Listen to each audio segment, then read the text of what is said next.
1 2 test 1 2 testing 1 2 test 1 2 3 4 test.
We should begin our time together, ladies and gentlemen, by the time-honoured ritual of extracting the electronic device and ensuring that it is on silent. That may not be necessary for those listening in from afar, but for those in the room, if you'd please put your phone on silent, that would be appreciated.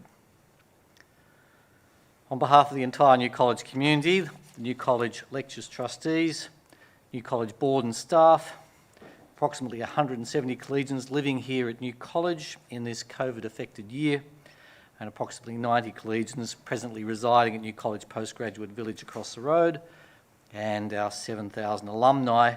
May I begin by warmly welcoming everyone who is joining us this evening.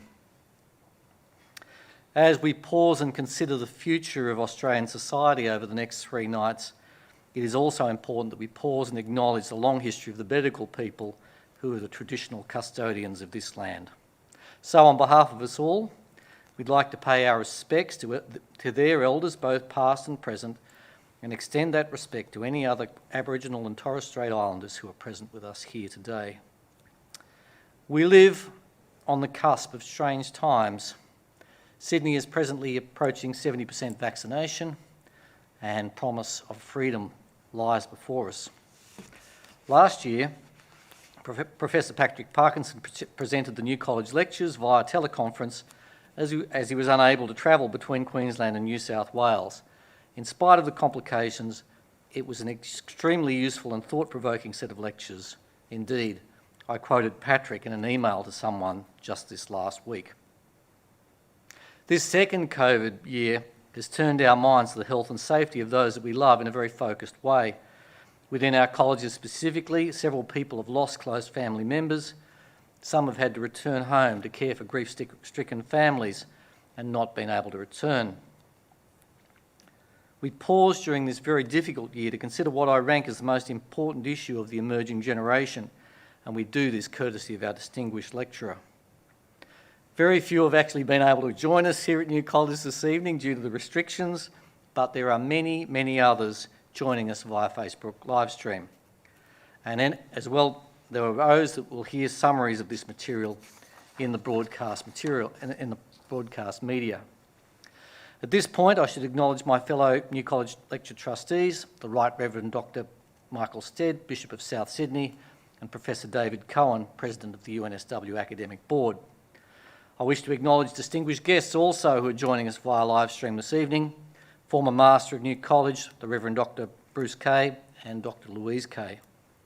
We have representatives of the present and former New College boards, Mrs. Jan Simpson, the present New College board chair, and her husband, Reverend Dr. Ken Simpson, Ms. Jane Pangaculum, Mr. Stephen Hodgkinson and Mrs.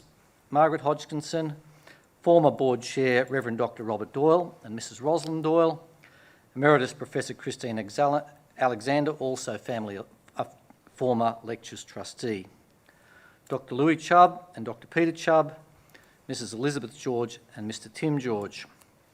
We have many distinguished visitors joining us this evening.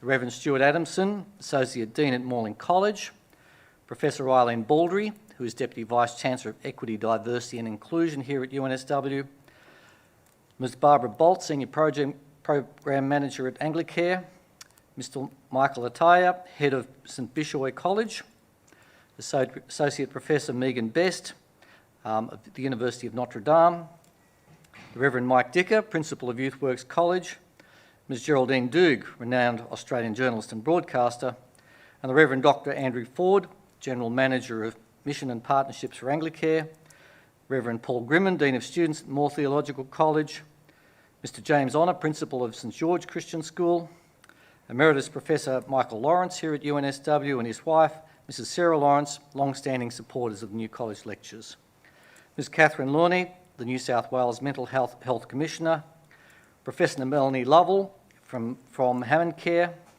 and Dr. Natasha Moore from the Centre for Public Christianity.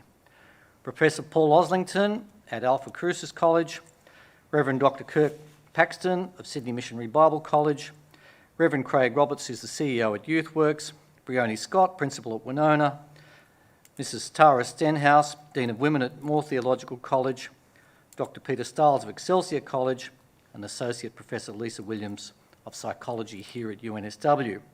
We received apologies from the Honourable David Coleman MP, who's the Assistant Minister to the Prime Minister for Mental Health and Suicide Prevention, and Georgie Harmer, CEO of Beyond Blue. They will be provided with access to our lectures recordings. Some very brief words for those that are not familiar with the new colleges and the new college lectures. New college communities comprise 2 residential colleges on the campus of the University of New South Wales, one of the most highly ranked universities internationally. New College is now in its 53rd year and is home to 247 undergraduate students and has an impressive history of graduates who have achieved first in their degree and a much, much greater number who've gone on to be leaders in their fields. New College Postgraduate Village is home to 315 postgraduate and senior undergraduate students. Now in its 13th year, it's already produced 100 doctorates at the University of New South Wales. Again, a community that's producing more and more international leaders each year. Both colleges enjoy a national reputation for their caring environments, their vibrant communities, and their academic accomplishments. 3 core aspects of college which we value and cultivate with the student leadership teams to best and support those who live with us. Indeed, my view is that safe and supportive university environments inspire each member to contribute to community life and pursue excellence in their own academic studies. The New College lectures are a very important feature of our annual calendar of events. They reflect our college's aspirations to contribute to the national conversation around key issues affecting our society and our futures. They draw on excellent research, scholarship and empirical knowledge from a position of faith to stimulate discussion both in the broader community and amongst our residential communities, those who will become our leaders of the future. This is the 35th year of the New College lectures, one of the most long-standing and nationally recognised lecture series in Australia, which have attracted leading thinkers from across the globe. Full details of previous series and publications are available on our website. This year, we've invited one of our own. There are many voices in the mental health space, but the lectures trustees were inspired by Dr. Brown's intimate knowledge of the Australian landscape. As head of these colleges, I interact with many people daily. Dr. Brown's views on the importance of the individual in their social context resonated with my personal experience in the engineering industry, our university, in social welfare, and of course within these terrific communities here at UNSW. The first lecture is of special significance to the New College communities.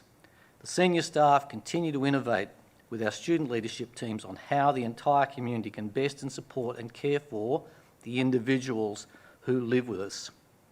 Over the coming 2 nights, we'll spend time thinking about mental health and nurture in family and community contexts, but we all have our secret voices. As we gather this evening, I hope it'll be an opportunity for each person listening to reflect on their personal journey and their individual experience. It may also be an opportunity for us to reflect on the individuals around us. Now, questions. We love questions at the New College lectures. It sets us apart from many other lecture series. Anyone gets to ask the lecturer questions, and we'll do our best to get through them all. After or during the lecture, it's just so easy, even though we are so far from each other. So please go to the Slido website. It's dead easy. 6 letters, sli.do, type that in, and abracadabra, up will come the website. Then type in the 7-letter hashtag NCL2021, uppercase, lowercase, doesn't matter. There are instructions on the screen here, and they were circulated in an email that you would have received prior to lectures. Housekeeping, we don't need to worry about housekeeping this year. If you hear fire alarms, please exit your residence in a safe and orderly manner, wherever you might be. And I assume you know where your bathroom is, so I don't need to explain that from here. New College and New College Postgraduate Village are Anglican colleges here at UNSW. If you don't mind, I'll dedicate this time to God in prayer. Dear Heavenly Father, as we meet here this evening, we thank you for the freedom we have in this country to discuss crucial matters of life and love without fear. We ask for your blessing now upon our lecturer this evening, that you would give her clarity of thought and expression. Please grant to us all knowledge of you and a better understanding of you and your ways in this world. In the name of Jesus we pray. Amen. It is now my pleasure to welcome Dr. Jenny Brown to address us. Dr. Brown is Director Emeritus at the Family Systems Institute here in Sydney. The Family Systems Institute provides training and clinical services in Bowen's Family Systems and has done so since 2004.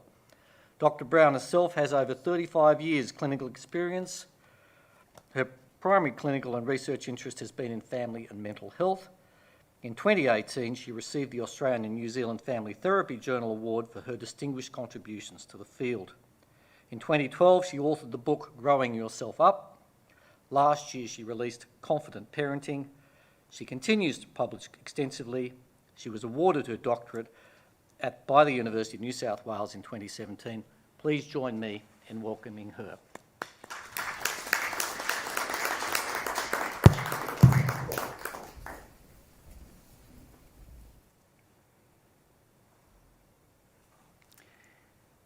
Thank you very much, Adjunct Professor and College Master Bill Pearson. And I want to start by commending all of the audience online tonight. In the midst of COVID lockdown, if you're like me, the last thing I want to do at the end of a day sitting on Zoom meetings is to attend another online meeting. So for you to be here with us this evening with lockdown fatigue, online fatigue, that truly tells me that this issue is of real, genuine concern for all of you out there. In thinking about nurturing and mental health, confronting a crisis, I do want to acknowledge that this is a broad and a complex issue, and it's deeply personal. I don't think there's a family, a broader extended family, or a workplace, or indeed, as we've heard, in a college community, in a university, higher education setting, that hasn't been touched in deep and many painful ways by the impacts of mental illness. I speak tonight not as a full-time academic, but predominantly as a clinician. And I have some unique vantage points that I hope I can bring to the lecture as a supervisor in the field, a trainer of people who are already qualified, their professional development. And a lot of my supervision is also with managers of frontline mental health services. And I speak as a late career doctoral researcher, as has already been mentioned at this fine institution and the Department of Social Science. My effort in this lecture series is to open up curiosity about what kind of help helps. What sort of nurture promotes a person's and a group's growth and learning for life? I'll be asking these questions, and I invite you to really think along with me and ask yourself these questions. First of all, is there truly a mental health crisis? Our current systems cannot meet the ever-growing demand for mental health care and services, but is this stigma being removed, more services available? They're worthy questions. And for me, as I'm preparing this lecture series, I'm asking, is there more to this than not enough treatment services, which is the current landscape? Huge waiting lists for people to get in to see mental health professionals. Is the nurture on offer promoting or somehow inadvertently impeding growth and development of humans in their struggles? And are there other sources of nurture out there that are not being attended to sufficiently in family and community? Do those questions sound relevant to you? I hope so. I do want to give a caveat, a really important caveat. I'm questioning treatment services and treatment efficacy, and I'll present some research on that. But I'm not in any way wanting to minimize the debilitating effects of mental unwellness for people, for many sufferers. I'm also not disregarding the knowledge and dedication of practitioners in the field who I value as colleagues and empathise with the complex demands of providing service. What is nurture? It's not a word we hear too often these days. Looking up the Oxford Dictionary, it tells me that nurturing somebody or something is for care and protection while they are growing and developing. I want to emphasise while they are growing and developing. I also looked up the King James Version dictionary. Nurture is a word that appears quite a bit in that version of the Bible, less in our modern versions. And the definitions are as a noun, that which nourishes, it's a lovely word, that which nourishes with food and diet, and that which promotes growth, education, and instruction.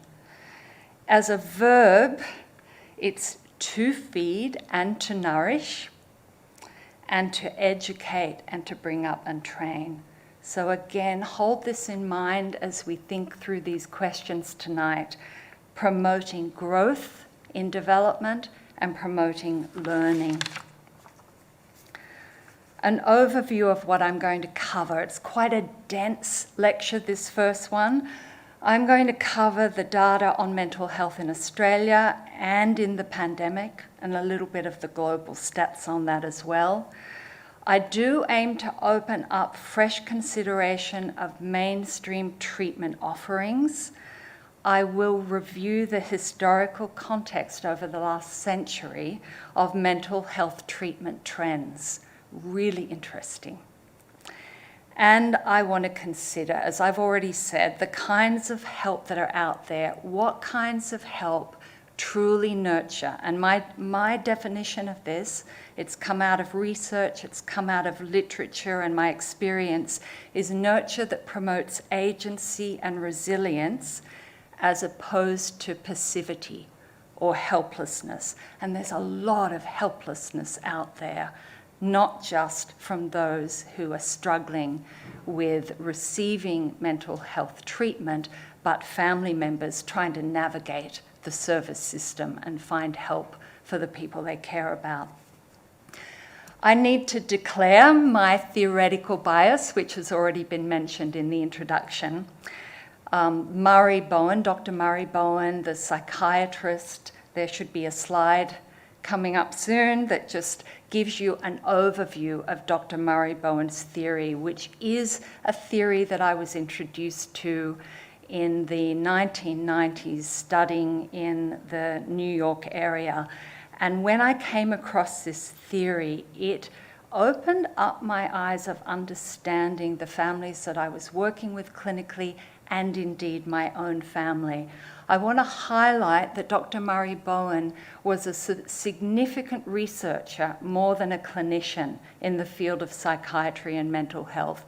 He had a very prestigious research grant from the National Institute of Mental Health in the late 1950s and did most unique research that, having been through ethics procedures with Department of Health, they never would have gotten through today, but he had admitted whole families for up to a year, observing them in situ with a seriously unwell adult young person who was a member of that family.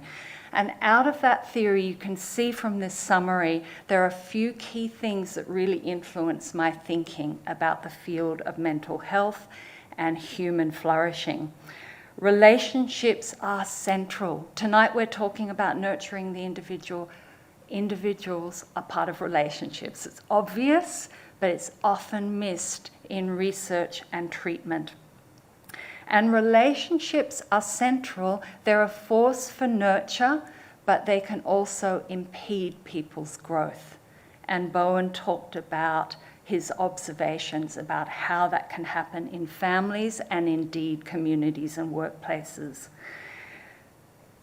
His theory talks about a continuum of sensitivities that every human has in their relationships, and a continuum of capacity to manage stress and anxiety.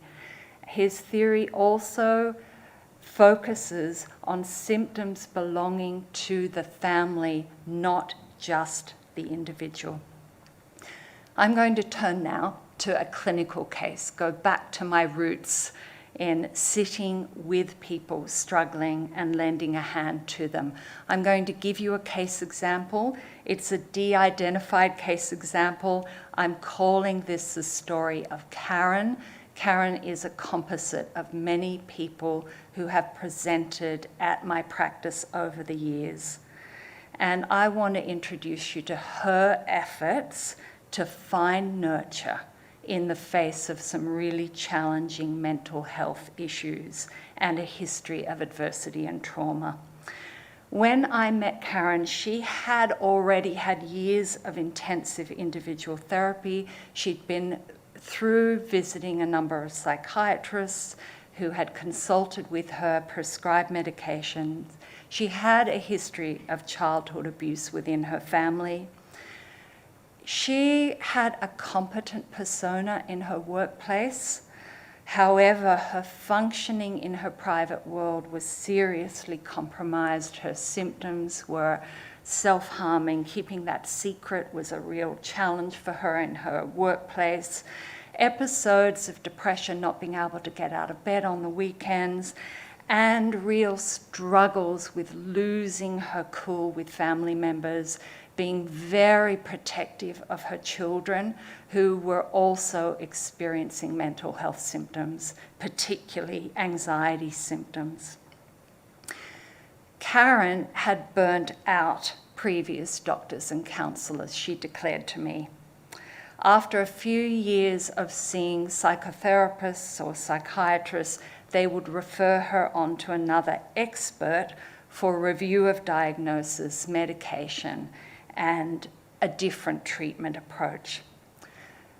My work with Karen, I don't have a fairy tale story with Karen because it's not like that in mental health. My work with Karen was grounded in Bowen's theory. At its core, it's seeing that every individual grows resilience by working to manage themselves less reactively in their real-life relationships. My posture, my effort with my posture in counselling is to sit side by side, not expert and helpless patient. And I'm going to return to Karen's story at the end of this lecture. But why am I sharing this at the beginning of this lecture tonight? Well, I'm inviting you all to consider the alternate versions of treatment and nurture out there. I'll give 3 alternatives, but I am noting that any treatment is probably going to sit in between or on a continuum between all of these. But in brief, here they are. First of all, going to a mental health expert who diagnoses, prescribes, and follows a short-term treatment protocol. Evidence-based is a key in the field.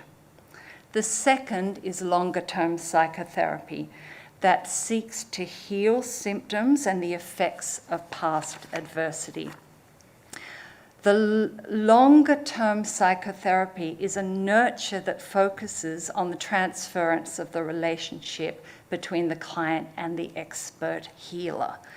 The treatment space provides distance, a safe, secure place away from the stress of real-life relationships.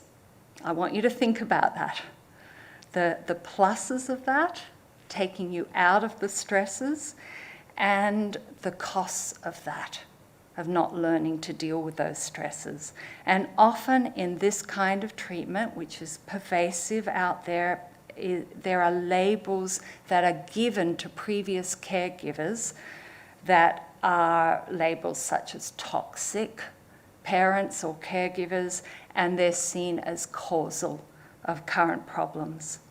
Alternatively, the work that I'm presenting with Karen as a case example is a personal journey of research with a collaborator. And with this, there's are searching together for clues of ways to manage self more steadily in important relationship domains.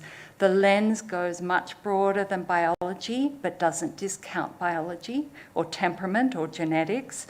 It looks for available sources of nurtures and growth in the person's real life. An exploration of complex multi-generational family history might be one part of this work, so that a person can see themselves not as a victim, but as someone who can better come to understand their past. Essentially, it's a work of growing self up in a gentle, paced way. Now, you've already heard my bias come through in how I presented the third alternative, but as you think of those alternatives, how do you think they would impact a person's growth and development? How do you think those different pathways have different consequences for someone like Karen and for their growth and for their learning? Okay. Stepping away from a personal case, we're going to go broad now. The current state of mental health in Australia and globally. Is there truly a crisis, or just less stigma, more openness to access help, more help available? And when you open up new services and publicise them, people come. Is that what's going on? Well, certainly, there's so much data out there, but looking at pre-pandemic data, 2007 to 2017 from WHO, World Health Organization, there certainly are indications of a crisis that go beyond other hypotheses or explanations.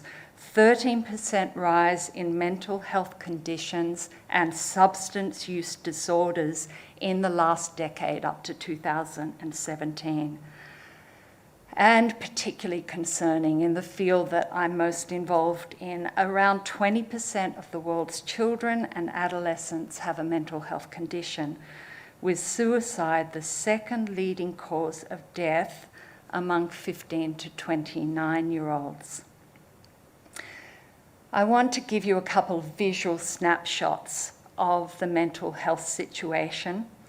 This slide comes from the Australian Bureau of Statistics, who do a really comprehensive Australian-wide survey of mental health and well-being and summarise it every 12 years.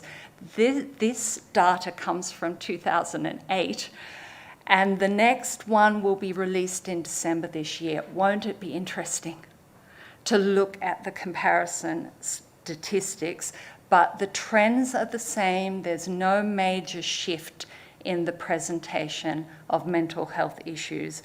Number one, anxiety disorders. Number two, affective disorders, various types of depression. Number three, substance use disorder. And note in this slide the very interesting and perplexing gender differences of male and female. Also, there are variations across age groups that are interesting in considering this context tonight.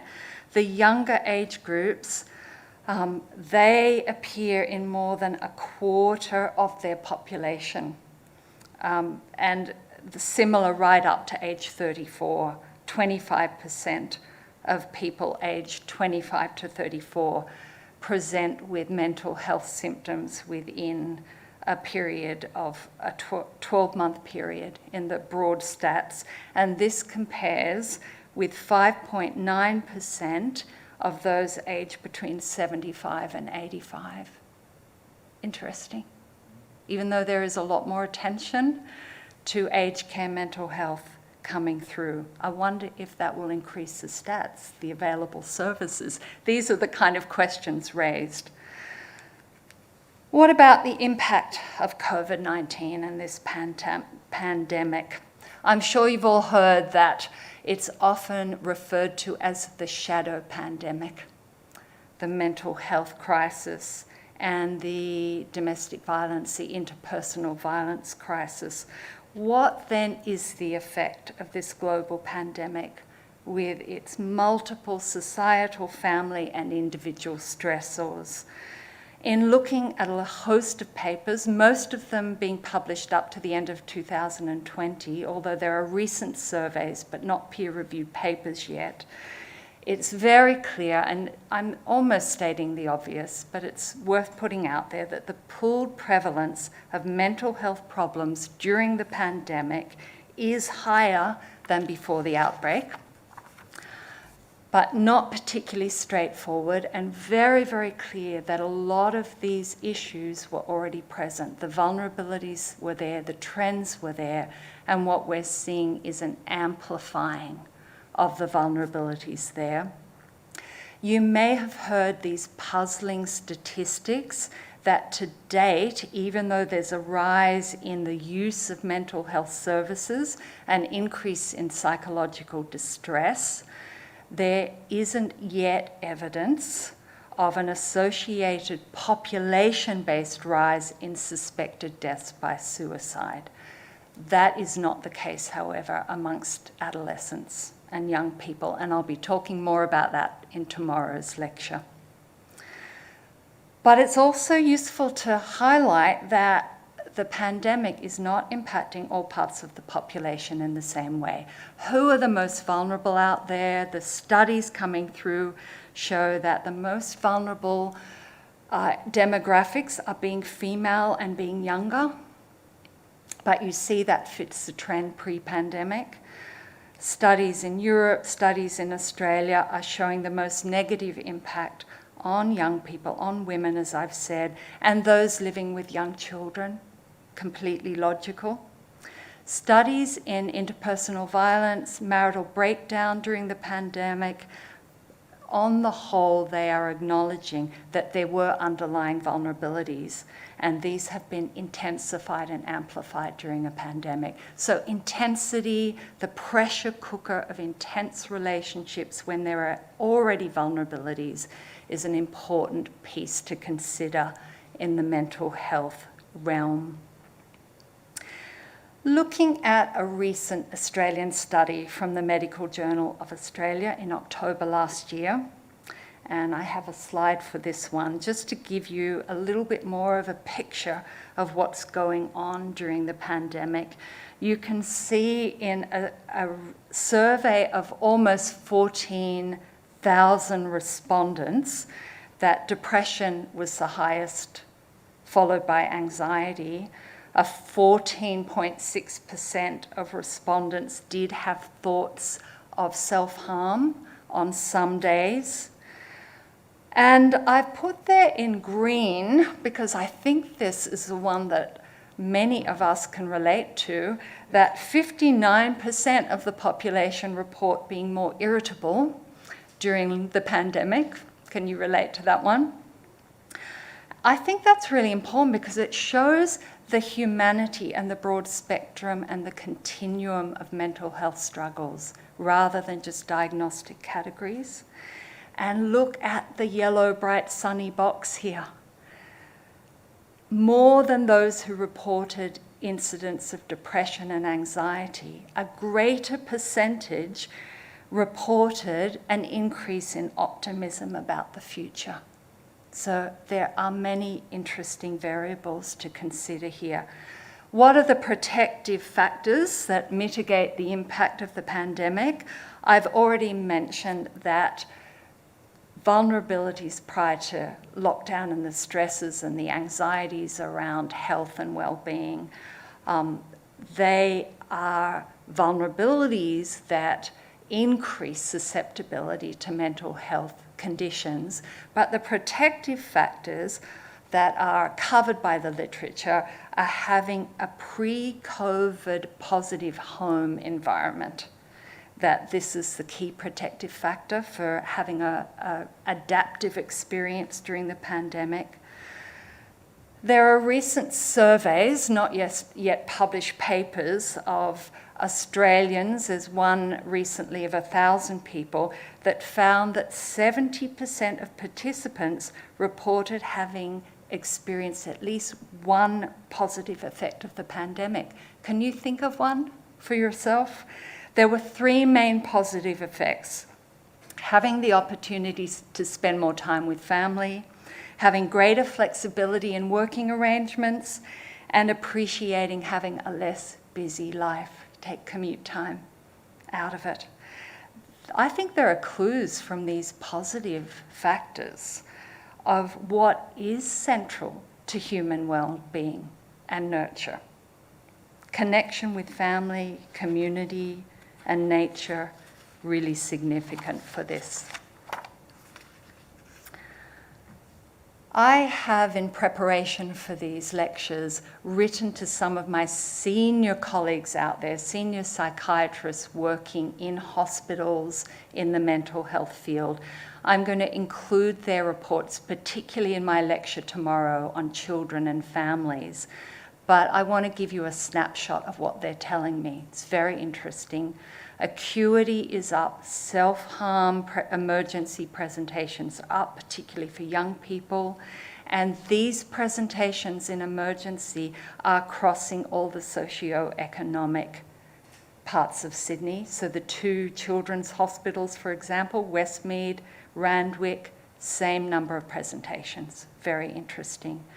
What I'm hearing from psychiatrists and representing their colleagues in the front line of mental health is anxiety is really high.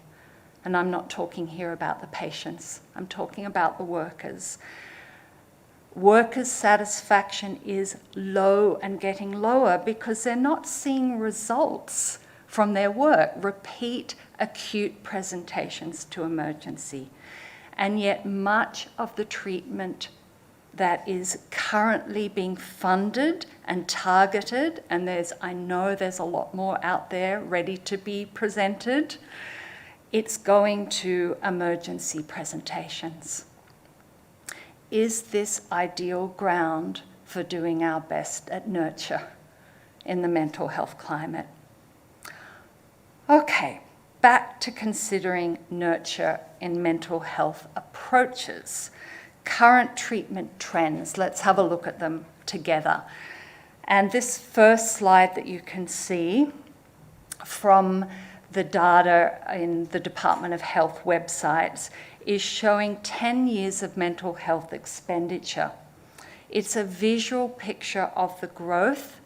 Just take a look at the patterns and the colours, and this particularly applies to public health services and NGOs, non-government organisations, who are increasingly getting more of the services that they have to put in grants for and compete to get, and they have short cycles of security in delivering those services. So I could talk more, but I won't tonight. But I just want to flag there's a lot of anxiety out there in the services trying to hold on to their funding. But the outstanding growth is in the acute care, psychiatric units, and in community services. And of course, these are the more expensive areas to fund. The next slide moves into the area of Medicare services. And Medicare services, many of you would know, were expanded substantially in 2007 to include better access to mental health care. And what this slide shows is, I think, really interesting, that the number of people receiving Medicare subsidised mental health services increased from 1.4 million in 2009-2010 to 2.7 million by 2019. It's double. That's huge. This is pre-pandemic. There is a huge increase in the number of professionals. Psychiatrists increased by over 8%, mental health nurses by over 7%, psychologists by over 8.9%. But have a look at the line, the orange line there. Look at the general practitioners and the growth in delivery of mental health from general practitioner, primary level mental health care. It is the most common treatment in the field is with a GP. And what's the main treatment offered from GPs? In the data that I'm quoting from, over 61% of GP encounters, out of 100 presentations, scripts were written, predominantly for antidepressants. I think that's a significant piece to consider in asking about the kind of nurture on offer. Again, I don't want to downgrade the benefits that many people have from medications. But when you look at how much people are receiving short consults with doctors and medications, they may get referrals to psychologists or allied health Medicare providers like myself, but not follow through on them, although many do. But you can see from the stats, it's predominantly a visit to the doctor in mental health under Medicare at this point. There's a lot of symptom reduction being on offered, but how does this fit the definition of nurture that we're working with tonight? How does this fit with growth in development and growth in learning about self in a challenging world? So, having outlined the trends in mental health conditions and treatment, I wonder what questions are being raised for you about our approaches to nurturing emotional well-being. Just pause and think about the questions that you're becoming more curious about with this topic tonight. So now I'm going to take a historical tour, broaden the lens. We started with the story of Karen, just one personal story. Now we've looked at the broader stats in the here and now, or the last 10 years. Now I'm going to look at the historical tour of mental health over a century plus. How did we get to where we are? I'm not a historian, but I do find the history absolutely engaging to broadly look at what are the trends, how have we gotten there. Looking at one paper published in 2011 that covered 100 years of mental health, here are the key things that stand out. In the early 19th century, you've predominantly got mental health care just treating psychosis in asylums, and that was mental health delivery. Counselling was the domain of teachers and clergy, and it was called character therapy or moral character therapy. Interesting. Into the 20th century, you do have treatment of patients with the milder neuroses and personality difficulties, and this is the beginning of talk therapy. It's not that long ago. And professions, and of course this is the era of Freud and company, the talking treatments. The mental hygiene movement, have you heard of that? It was a big movement in the early 20th century, and it was when medicine started to broaden itself beyond physical illness to psychosocial issues. So the beginnings of medicalizing the field. There has been a significant increase, I've already told you about it in the last 10 years, but in the last century of mental health being professionalized and the growth of the professions in this field. There was a big jump in the 1960s. In the US, this was heralded by JFK around the impacts of coming out of Cold War and Vietnam looming, and he provided funding for community mental health centers, which was a big growth industry that spread around the Western world and other parts of the world. I remember my first placement in a community mental health center back in about 1979, I think. From the late 1950s, this is a really key juncture in the history of mental health.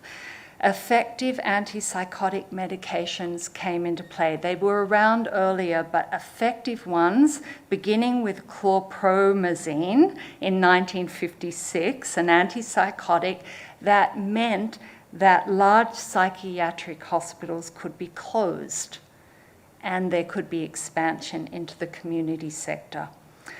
And I could go on with the more recent trends. There's little tiny blips of family therapy coming onto the horizon. Sadly, it hasn't ever entered the mainstream. I think it's very hard to research. And these days, without good evidence-based gold standard research, it's hard to get your treatments on the map and getting funding. More recent trends, the rise of NGOs in the field, the private practitioner, of which I am one, and online telehealth burgeoning, but online treatments where you never get to talk to another person. You're doing your treatments online. Neuropsychology and psychiatry has been huge, particularly in the 1990s. That was considered the decade of the brain. And there's been a lot of research triggered by wars around the world, particularly in the US, huge research dollars going into trauma in the 1990s, which has that as a burgeoning field, trauma-informed therapy. What is most striking to you, looking at the historical context? What I would say in considering it, I think there are strengths and vulnerabilities right across the sweep of history in the field of mental health. There's some ugly stuff we know about from asylums in the 19th century. I'm not in any way saying we need to return to the past, but I am wondering if where we're going is really taking us towards the best nurture possible. And recently I have read the Australian Medical Association saying that there is a problem in the field, that there's no overarching mental health architecture in the system. The systems of care, the tiers of service are very confused. At the same time, there's a burgeoning of professional organisations in mental health. Do you note the significant redirection from nurture in family, communities, schools, churches, to nurture outsourced into doctors and professionals' offices? Some of that may be quite helpful and positive, but think about this redirection. And I think it's a good time to pause. I paused as I was preparing this and thought about what nurture looks like in the Judeo-Christian tradition, a biblical lens. So I looked up a dictionary of Bible themes looking for nurture, and it is full of relational themes in real life. Here they are. The themes, the biblical themes of nurture, by parental instruction, care and example, by the caring attitude and life example of elders, by the caring attitude of fellow believers in community, by appropriate teaching, and by encouraging spiritual growth. Some interesting pause for thought about communities that foster learning and growth from within the communities rather than quickly outsourcing. I am asking a lot of questions tonight with the same theme. Here's another one just to get you thinking. What are the ramifications of moving nurture of human struggles from its family and community context, externalizing human difficulties, a loss of proximity between walking alongside people who are struggling rather than sending them off to a professional. Certainly in my own doctoral research, this was a big theme, and I'll expand on that tomorrow, of how parents have lost their confidence as they've quickly outsourced the treatment of their children to professionals, leaving them at the door, or decrying that they're not involved, but parents really struggling out there. And their hope is recovered when they're included in their treatment in a way that generates parental agency and self-efficacy. Are our treatments doing that for parents? Are they doing that for family members and for carers? An interesting little diversion, which will give you some insight into my preparation for these lectures. I could go off on so many interesting tangents, but here was one. I looked at the historical anthropology because I was looking at anxiety historically, and it brought up the history of fear, and it had a statement that caught my attention, that the substantial scholarly literature in this realm recognized the emergence of new fears of death as death became less visible, more often located in hospitals, increasingly removed by doctors and funeral professionals, away from family oversight.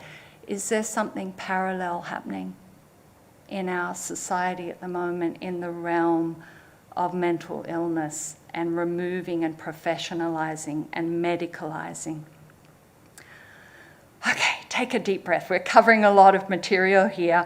I'm moving now to considering the efficacy of treatment, a really important area to think about. Although there are many new refinements to treatments, there's substantial research based in science, particularly over the last couple of decades. The literature does raise questions about whether efficacy has improved over time.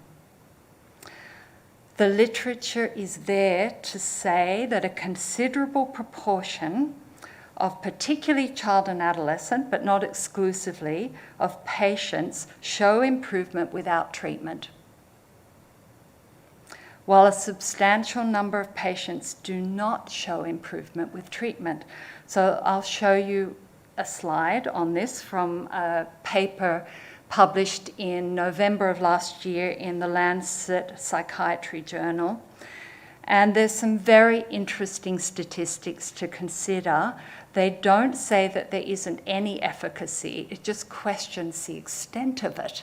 Have a look at these stats. 54% of adults show improvement after antidepressant medication, but up to 40% of adults show improvement after a pill placebo in randomized trials.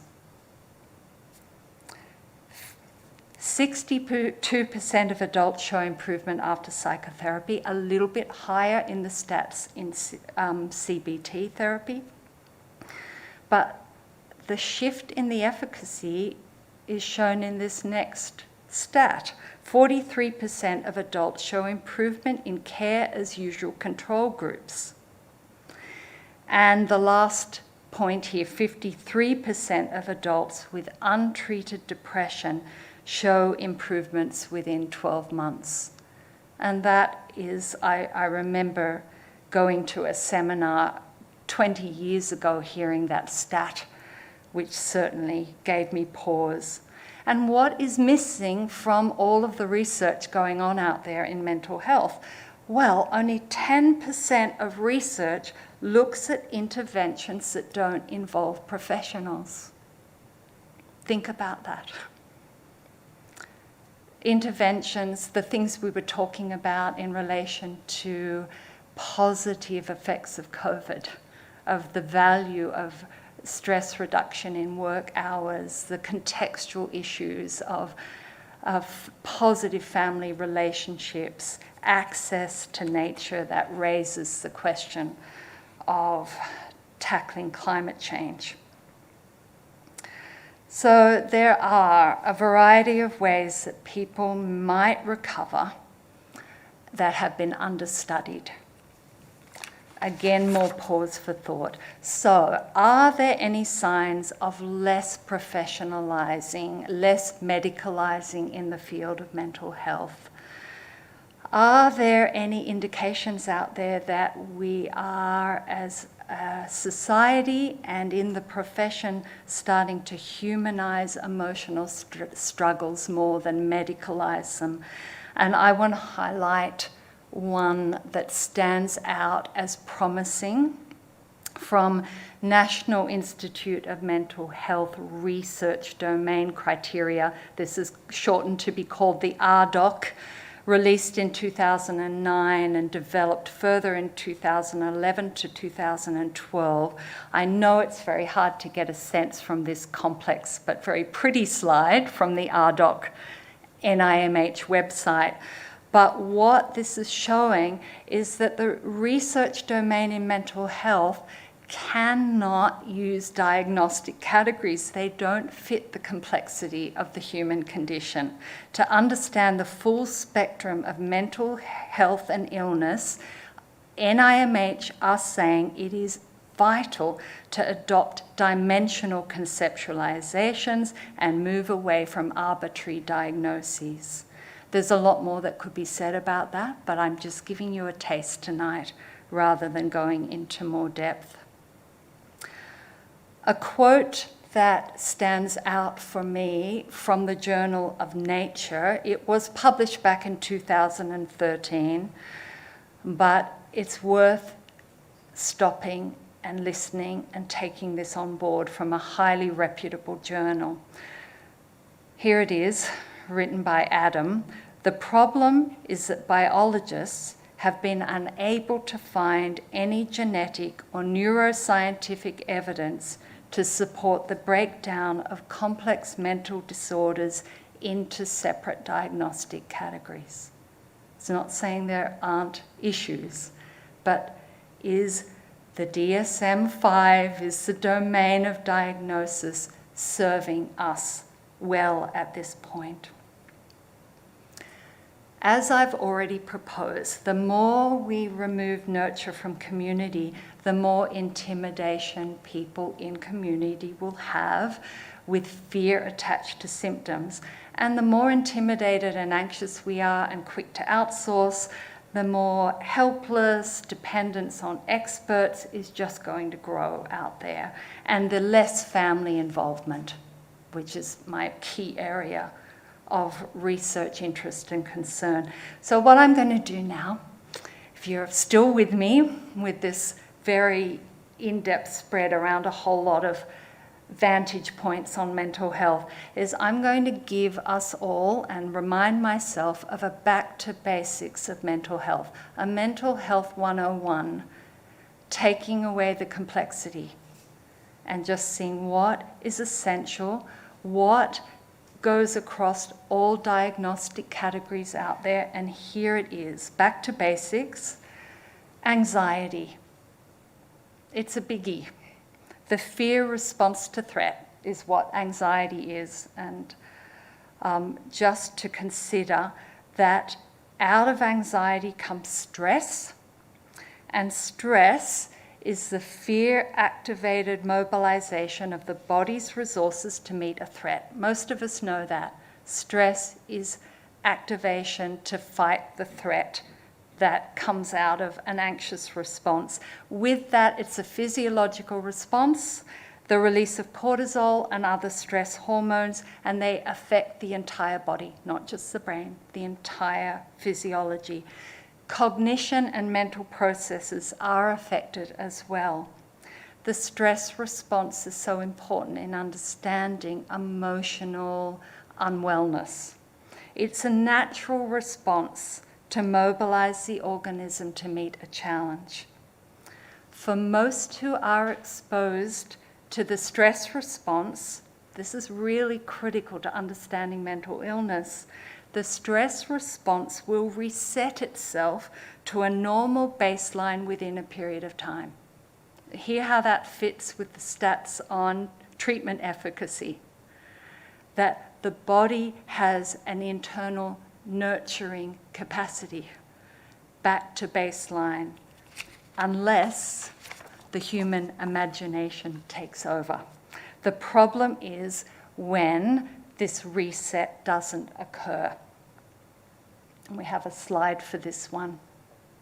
Our human stress responses are embedded in relationships, and you've all heard of flight and fight and freeze, right? They're the common ones, but I've got some more words, starting with F, to keep it easy to follow, that have all been added to the list of our human stress responses. Please note that these are not just in an individual, they happen in relationship. getting fractious, the freeze, the flight and the fight we know about, the fretting, and one that I'm especially interested, the fix or the befriend stress response. It's embedded in what's called tend and befriend theory, developed and presented by Shelley Taylor at the University of California. And what she came up with and her colleagues is that there is a stress response where oxytocin, the relationship, the bonding hormone, in conjunction with opioids in our system, they join together and they promote affiliative behavior. Think about that there is a stress response that triggers anxious helping of others.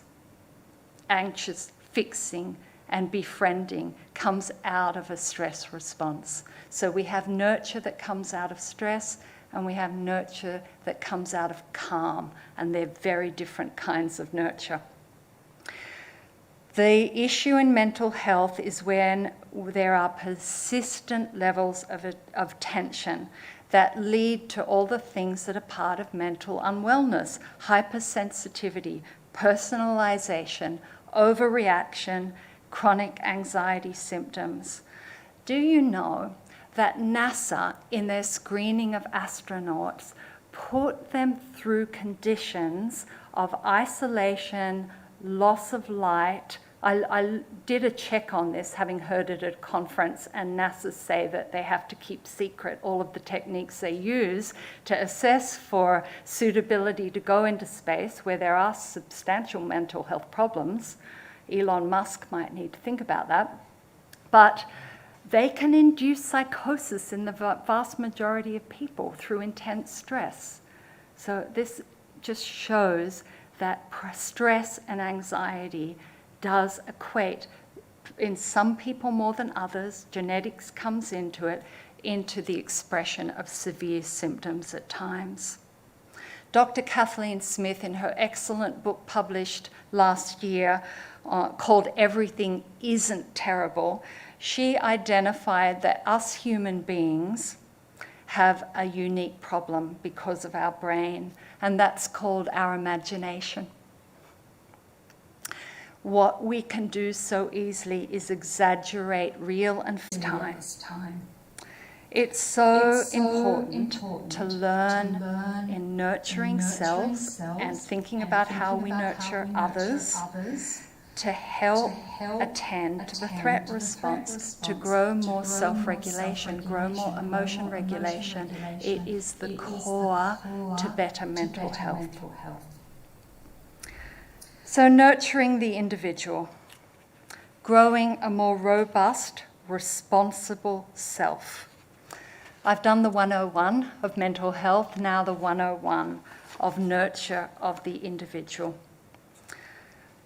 Internal capacities for managing fear and stress and strong emotions need to be nurtured in some way, from young children right the way through into old age. There does need to be more growing self up, the name of my book. But this is not growing up self-centeredness. This is growing more self-regulation, growing more self-responsibility. And in the field of psychology, there are a lot of terms for this. In Bowen theory, it's called differentiation of self, which is, in a nutshell, the balance of being in connection with others while also retaining autonomy and being able to be self-directed and to keep the two in balance. But the other psychological terms that many of you will be familiar with that are out there that say the same thing are psychological autonomy, the importance of developing an internal locus of control, self-efficacy, personal agency, and I'm inviting everyone listening tonight and those who listen later to think about, is the way you respond to people who are struggling, whether you're a professional or a lay person, is it helping the other person develop their own personal agency and efficacy? It's a critical question, I believe. And this cannot happen outside of real life relationships. I do think there is a place for the quiet, calm space of a counsellor's office, or I wouldn't still be in the field doing this work. But if it replaces working on self in real life relationships, I don't think it is doing anyone a real service of nurture.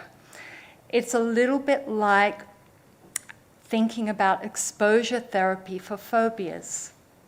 You understand what's important to learn how to deal with something that you have an irrational fear about. You have to gradually be exposed to it.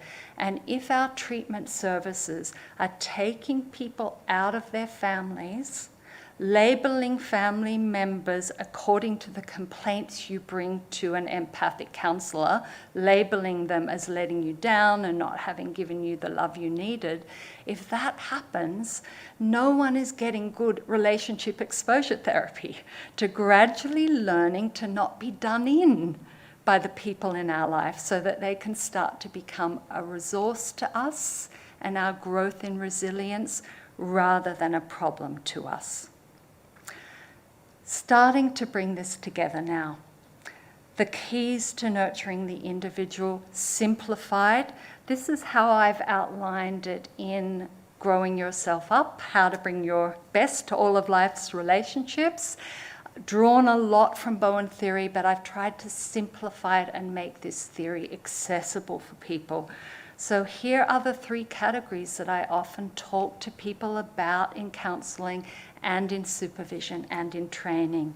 Function rather than fix, which fits with the RDoC domains of functioning, and I'll talk tomorrow about how it fits with the policy directions in children's mental health and well-being to move more to functioning than labels.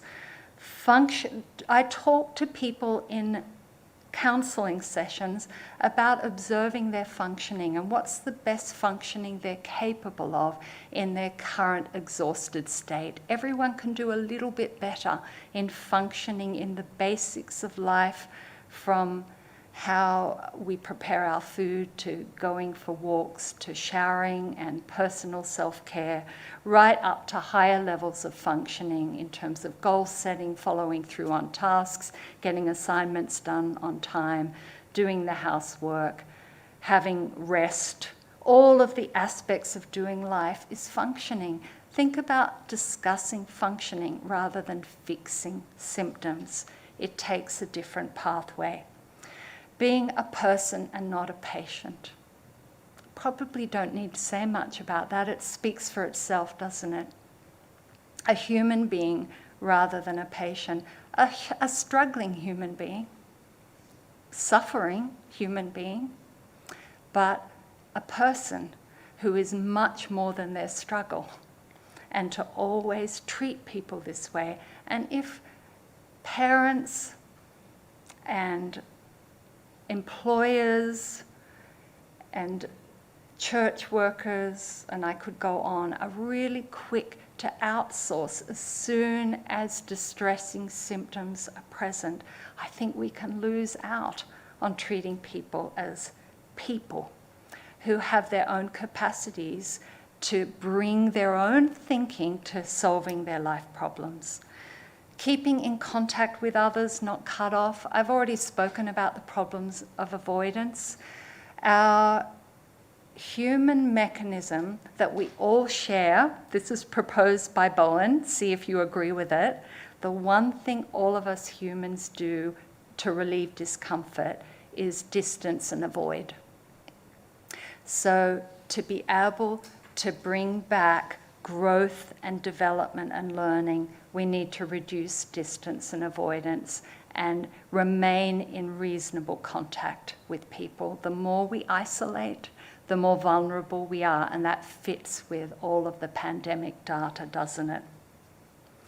So back now to my example of Karen and the course of work with Karen. It has been slow-paced. Sessions are spread out gradually over time so that now Karen checks in approximately twice a year. When a new challenge comes up in her life, she might increase her sessions. The work of personal nurture, particularly with people with very complex histories of adversity and challenge, it can never be a quick fix. And remember, we're all on a continuum of our capacities. So there's no quick fix formula. And can us helpers tolerate that? Or does that evoke anxiety? I have worked with Karen and the many Karens of my practice to respect that it's her work of nurture in her real life relationship context. She could only go at the pace that her capacities allowed. I aimed not to work harder than she did. It's one of my mottos for therapy that a member of a team I supervised taught me some years ago, saying I mustn't work harder than my client is working, keeping it as a partnership. I stayed curious rather than being directive about the descriptions of her interactions, and we explored together how patterns could be opened up that she could learn from to see how she sometimes contributed ineffectively to her current relationship challenges. The domains of her life started to even out rather than this unequal spread of borrowing a lot of self from a workplace that gave her kudos and identity to being able to less invest in success at work and spread her efforts across the domains of her personal life.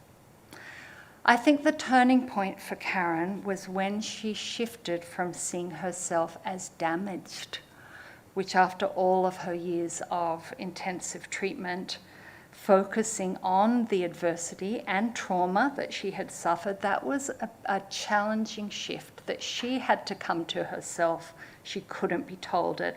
She began to see her capacities for learning to become a good observer of herself and the patterns of doing life for her and for her family members. She began to experience choice about her ways of being in relationship. As a helper and a nurturer, there was a conscious, sustained effort on my part to relate to her abilities, not her disabilities, her abilities to solve her own problems. And this is really hard, particularly for those like myself who gained security and identity through being a helper in my own family, to restrain my helping urges and the tend and befriend stress response is a constant effort on my part. And I would suggest that in the training of mental health professionals, this deserves to be a very important piece of the professional development. I did not want to encourage venting and complaining, which just invites me to triangle and be an ally, rather just to explore how Karen is responding in her descriptions of her interactions in life. So, coming to the end here, I have a slide that distills some of what I've talked about, quotes that I've written into Growing Yourself Up.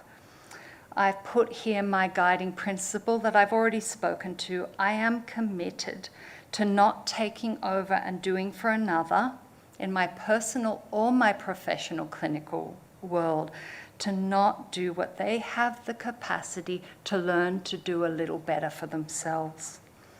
And I recognize this problem of people giving up their own capacities to solve problems and how important it is to look at that. In summary tonight, is there a mental health crisis? It's complex, really complex, but it's undeniable there's a crisis. It's not a new crisis. Are there approaches and sources of nurture in the family and in community that could be better tapped into. Any nodding heads in my small audience? Yeah, thumbs raised, yes indeed. I've talked about a crisis in confidence amongst the general population, fueled by over a century of medicalising mental struggles, emotional struggles, and professionalising the world.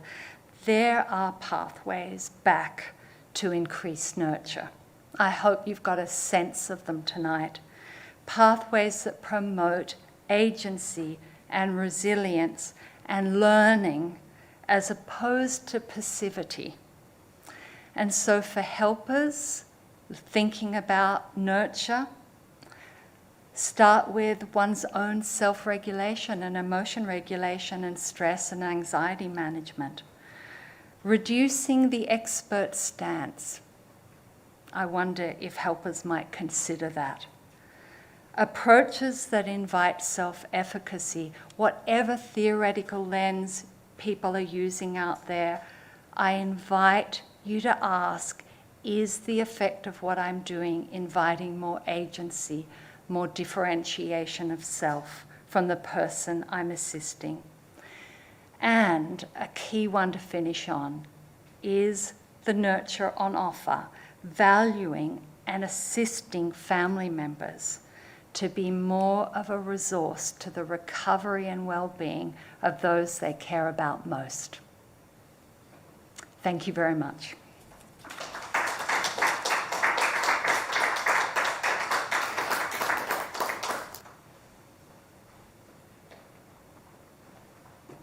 You can stand there. Is this microphone on? Thank you, Jenny. That's fantastic. I'll reflect on this a little bit more, but now we move over to our question time. And as I said before, I'm trying to be COVID distant from Jenny, and now you've made me move onto the camera screen, Adela. The link is very simple. It's somewhere, sli.do, and then type in NCL 2021. And questions should come up. And I'm looking at a Word document here for reasons I'm not sure. Oh, here we go. Terrific. It works. Our first question says, could you please clarify the implications of the 2020 research for students seeking help for mental health issues? Should students who are struggling with mental health not seek professional help via their college or university if care as usual without professional treatment is just as effective? What a great question, and I thank you for it. How do you answer that question? If I have written in the second edition of Growing Yourself Up a section on the kind of help that helps. With it, I've written some questions for people to consider when they're seeing a professional. So I would say that professional help can be enormously useful. If you are struggling, you do not want to struggle alone. But look for professional help that supports you to find your own problem-solving capacities. If your professional help is just agreeing with you that everyone else is causing you problems, then look for somebody else. So be a good consumer of the counselling on offer. And I would think that the counselling on offer in universities and colleges has people who are well equipped to sit and calmly listen well to people. And there's something so valuable just about that, isn't there? So it's a great question to consider. It's a complex one, but I definitely do not want to say tonight, based on the research, that many people get better on their own. The problem with getting through an episode of depression just through the natural course of the body and the mind resetting is that you may not have the opportunity to learn more about your vulnerability to these kind of symptoms and how to manage them and recognize the warning signs. And I think good help can really be valuable in that way. Thank you. What does self-regulation and improvement in community look like when so many of us aren't medical professionals? What help can untrained people offer safely to those who might be struggling? Yes, there's a whole new jargon coming through, isn't there, with self-regulation, emotion regulation. So taking the jargon out of it, it is learning to manage strong emotions and impulses, learning to manage not getting our own way, learning to delay gratification, all those things that start with toddlers and go throughout life. So it's clear that parents can help their children develop it by not saying yes too quickly and allowing people to have frequent experiences of stress that isn't overwhelming. We need lots of practice at managing our emotions with separation anxiety, for example. So I hope that gives a bit of a clue to what that looks like in lay language and ways that it can be promoted. Learning how to manage stress using good breathing, some of the great mindfulness and ways of calming self down, ways of using biofeedback through a watch or an app that tells you what your heart rate is. All of those things can be part of the toolkit for individual learning self-regulation. Thank you. So perhaps this is a little leading question. Do you think everyone would benefit from professional help, or should most people be able to flourish emotionally with a good network of friends and family? Is seeing a psychologist or a counsellor like getting a checkup at the dentist or for your car, or is it more like an emergency care? Well, you heard my comments on how much emphasis is currently going into acute emergency care, and I don't know that that's a great platform for nurture. I do think that we should be a little more open to considering the nurture available to us without going to see a professional. I think there are a lot of resources that we can tap into. I heard a wonderful presentation at the Family Systems Institute conference last month from one of the Stolen Generation who talked about her recovery of resilience and functioning through the most horrendous experiences of trauma, adversity, separation, and abuse. And she didn't mention mental health professional care at all. The recovery from adversity came through community, through reconnection with family and with culture. So I just put that out as an example of let's look at recovering some of the other resources that are so vital to flourishing in our world.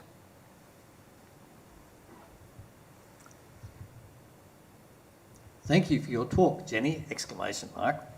I am curious as to your thoughts regarding the origin of this mental health crisis in Western society. Do you think that careerism, higher rates of split families and or social media are the causes?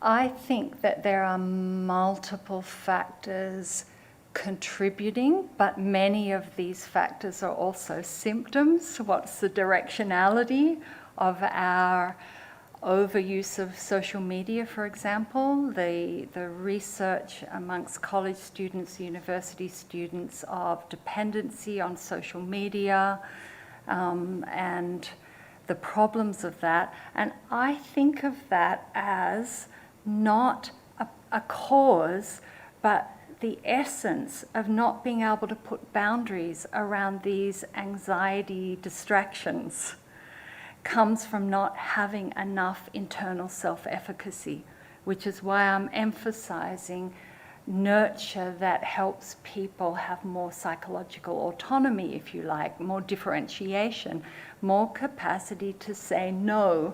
Until we grow more internal self, we get caught in obsessional behaviours. So I just put that out there in response to a really interesting question.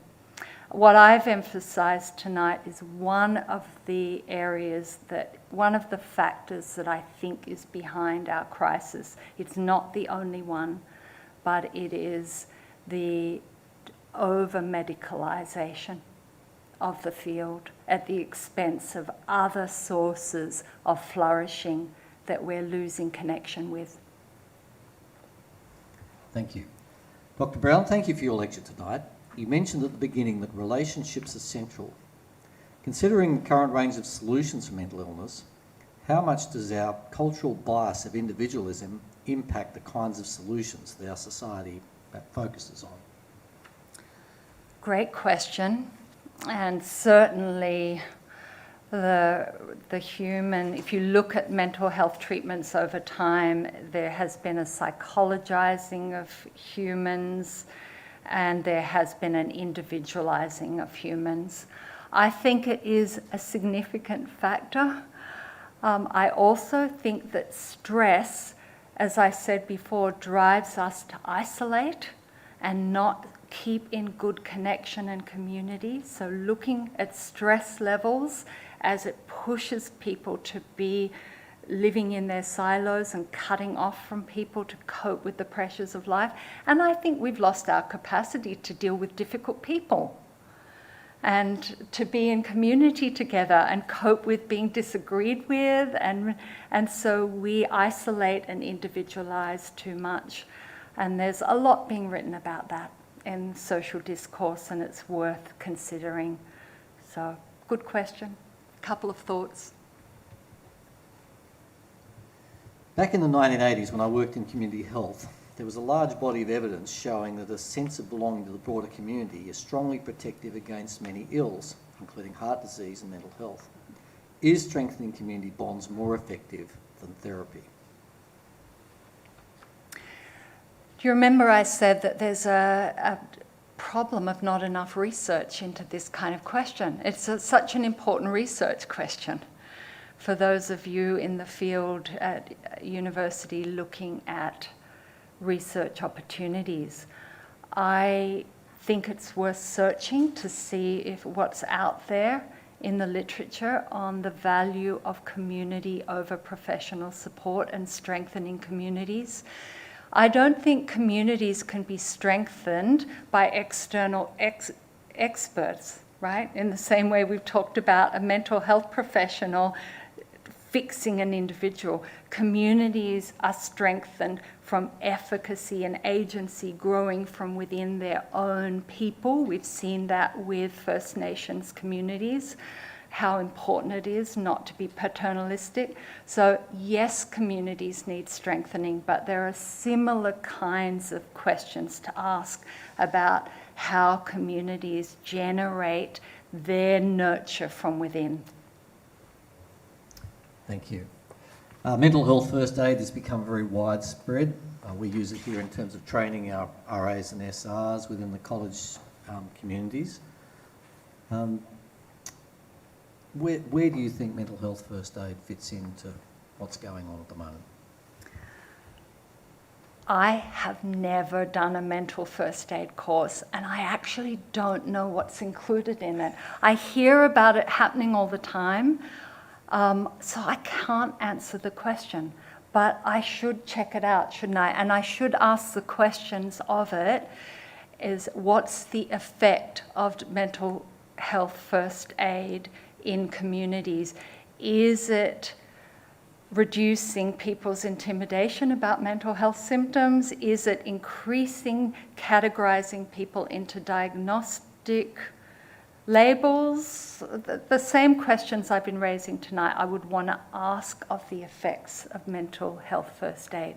So you've given me, thank you for that question, some homework to do. I can see a couple of people in front of me who've done the course, so they might be very happy to engage with you when we finish here. This is a question related to churches specifically. How can churches do better to provide a positive environment for individuals' nurture? You have to come on Thursday evening to hear that when I'm talking about community. It's a great question, and I do encourage you to look at what I'll be exploring of this question, nurture, in community, in schools and workplaces, and certainly in the church. I hope that you can hear that some of the themes as they relate to nurturing the individual can transfer across to thinking about church groups doing better, not to so quickly compartmentalise those dealing with mental health struggles and sending them off to experts. Yeah, I've got a lot more to say about that in a couple of evenings. Can you comment on how a collaborative position with a client who works in an acute or crisis mental health? That is such a good question, given the increase in presentations to emergency and acute care services. I think that the most important thing to do, working at emergency frontline in mental health, is to stay calm and to manage one's own physiology. The value of a calm professional who listens, who sits with, who doesn't rush, is incredibly valuable. And that's a version of collaborative coming alongside rather than going into a panic mode, which is very easy to do in those settings. And it's easy for me to say because I have never worked at that level of acuity to fully appreciate what it's like in the shoes of parents, particularly with self-harming adolescents and children, and the ambulance people and the workers who are dealing with it. But I think that acute care services are not the ideal places to do collaborative nurture work in the field. I think they're places of respite rather than treatment. Creating a pause, having a break, not trying to fix. It's not the realm of fixing. It's just a reset needs to occur. Thank you. Should you prioritise nurturing yourself first over nurturing family members? What type of strategies would you suggest for self-nurture? And how would you differentiate self-nurture and the boundaries from self-centredness? Isn't that a great question? It's not an easy one to tease out, but my initial thoughts are that in order to care for others, it is vital to take seriously our own stress levels so that there is a sense of needing to manage self, to self-soothe, to self-regulate in order to be present with others in a way that support can be offered.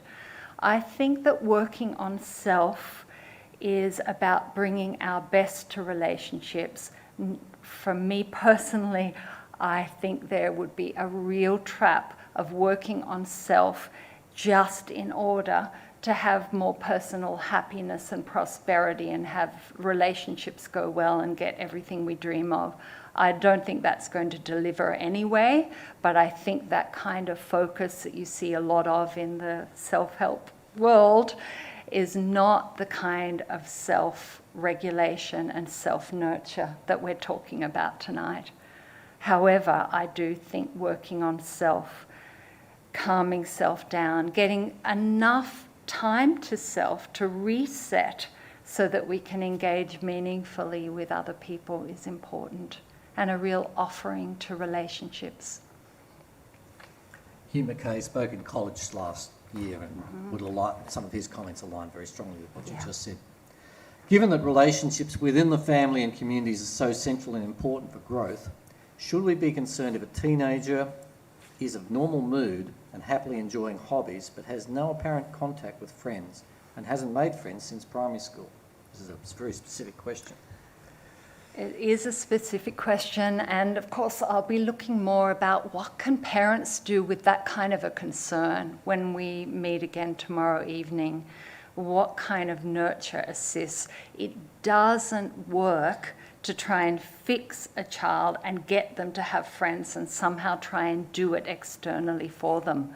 So thinking about what kind of environment at home or in the school is going to give a child who is inhibited, which can often come from their temperament, but in an environment that is stressful, an inhibited child their happy place will be not with friends but on their own, and there is a real cost to that. So it's just thinking about an environment that takes the pressure out of the social domain so that an inhibited person can feel that it's less risky, it's less intense to engage in friendships and community. Just a few initial thoughts, but a big question that I'll tackle more generally, but specifically to parenting tomorrow. I said at the beginning that this would prompt some individual reflection. I'm an only child, and anyway, that response is very pertinent. Okay, what questions would you encourage a friend or parent to ask someone struggling with mental health?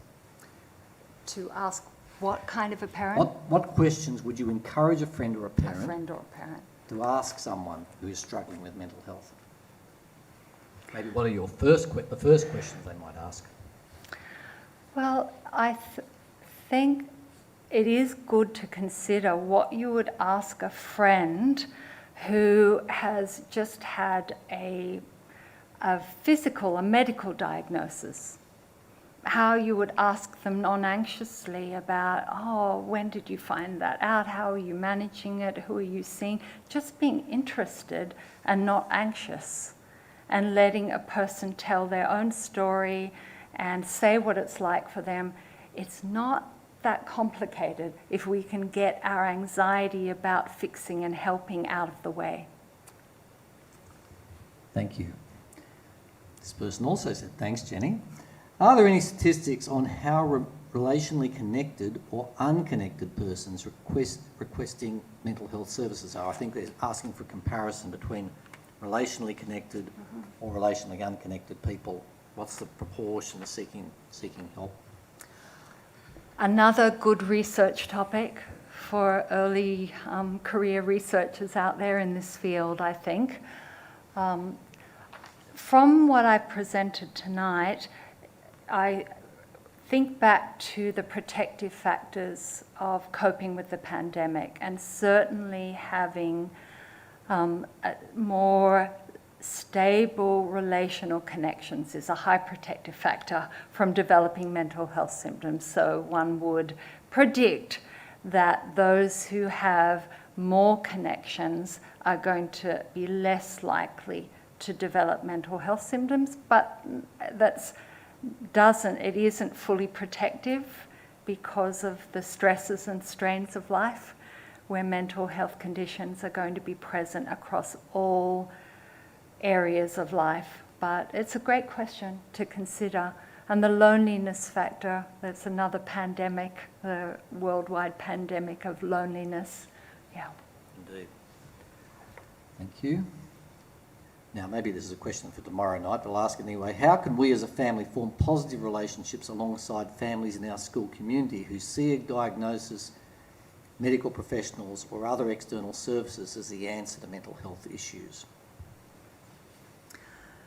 Well, again, it's the question of what's within our own realm of control and influence, rather than trying to direct and change others, which usually doesn't go too well, and trying to change people, but introducing another way of thinking in a school community, introducing alternative programs, and having compassion for parents. I will talk a lot about this tomorrow, who are really very fearful about mental health vulnerabilities in their children, and you completely understand why they rush off to get professional help very quickly, rather than look at the resources that they've got within their community, within their schools, within their family.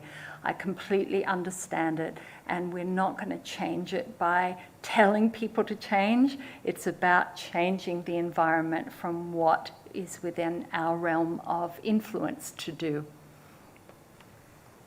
I promised a pretty hot question time, and we're now approaching the appointed time, so I'm going to announce 3 more questions, and then we're going to give Jenny a bit of a rest. Okay, if research-based treatments are the only kind that will make the mainstream, what do you think the way forward is for making a larger impact with the family systems and model that is much harder to measure? Did you get that? I did get that. It is a question close to my heart. I hope it wasn't Dorothy Dixer. I do think that it's a lot harder to research the more members of a system you are wanting to assess and to observe and gather data on. And so we're missing out on a lot of good evidence base through the particular gold standard protocols of research. I think there's a trend towards more research guided and informed practice, what we can learn from research, but to also draw on other sources in the field. And I'm really pleased to see in the family systems realm that there is more research happening, very creative and dynamic research. And I have the benefit of peer reviewing some of the papers that are coming in this field, and I'm very encouraged by it. It's got a long way to go, but there are new research instruments and domains coming out there for capturing the complexity of the family as a system. Thank you. Second last question. How can we be loving but firm with those with mental health issues that have learned to be helpless, and therefore that they can excuse inappropriate behaviour by blaming their struggles? I think that's a system issue, not a blame the helpless individual issue. I think a system is responsible for generating a helplessness and creating a system that allows people to use and validates people using their diagnostic labels as their key descriptor of their struggle. It's a problem, but I think it starts with all of us rather than telling an individual to get their act together. That won't work, and I think it's a rethink of the model and the approach that's needed there. Thank you. Last question. I think it's really interesting that 100 years ago, counselling was seen as the domain of teachers and clergy, and maybe Bill's going to add in there, perhaps parents as well. And do you think that these professions have lost their focus on nurturing the characters that they teach? Again, I'm going to touch on that in my third lecture more.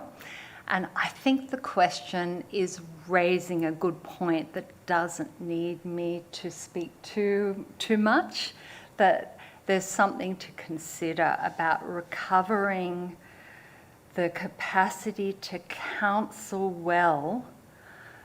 Again, I found it interesting tonight looking at the biblical themes of nurture that are not about instructing and lecturing and preaching at people. The themes of nurture in the Bible are about walking alongside, about caring for in community and showing by example of elders showing care, sharing wisdom and living that wisdom.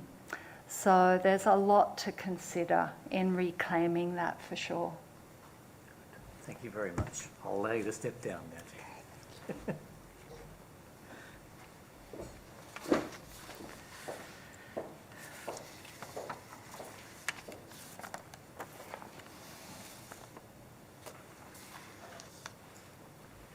Well, it now falls to me to actually revisit what Dr. Brown has shared with us this evening, and I could spend a long time talking about all of the different facets that you've shared with us. But I think in summary, it's been like an incredible bushwalk in which you've taken us to a whole lot of mountaintops so we can look over the landscape from one point of view, down in the valley and then up to the next one so we could have another look from a different perspective, and we really thank you for that.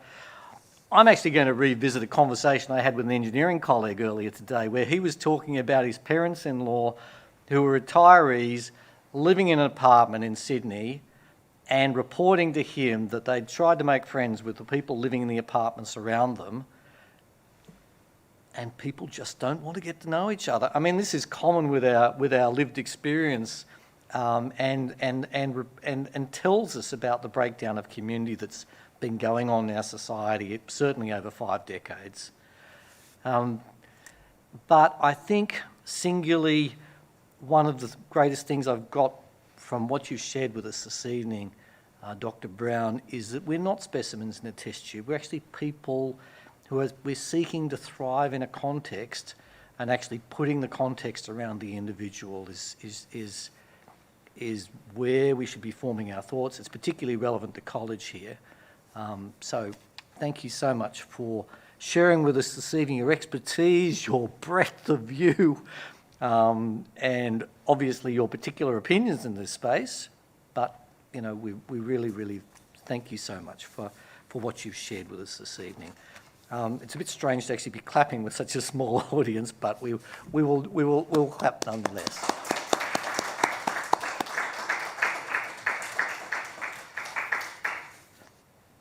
In short, thank you everyone for joining us tonight, the few here and the many out there on live stream. Look, just some very, very brief remarks. The New College Communities make the lectures available for free as a service to Australian society. We are a not-for-profit organisation. If you appreciate our lecture this evening, you may wish to help us support the young people that are part of our communities and who will be the part of the next generation of national leaders here in Australia, or even perhaps overseas. You could make a gift to one of our scholarship funds.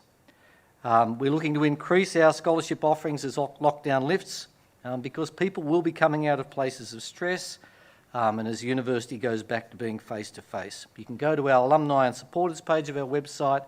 Any gift that you would like to make will be greatly appreciated. Equally, you might know someone who wants to come to the University of New South Wales next year and would benefit from being part of our communities. If they quote the New College Lectures NCL 2021 to our admissions officer, we'll waive our normal admissions fee. And finally, the New College publishes its own quarterly journal called Case Quarterly. There's been details on the slides that have been shared. This journal attracts contributions on contemporary issues from leading Christian thinkers across the globe. We have special prices on our subscriptions this evening. The link was circulated with your registration, but if you just Google Case Quarterly and contact us, we'll allow you to take up the special subscription price. We will welcome you back as we continue our journey tomorrow night and we consider the nurturing family. Thank you, everybody, for joining us. Good night.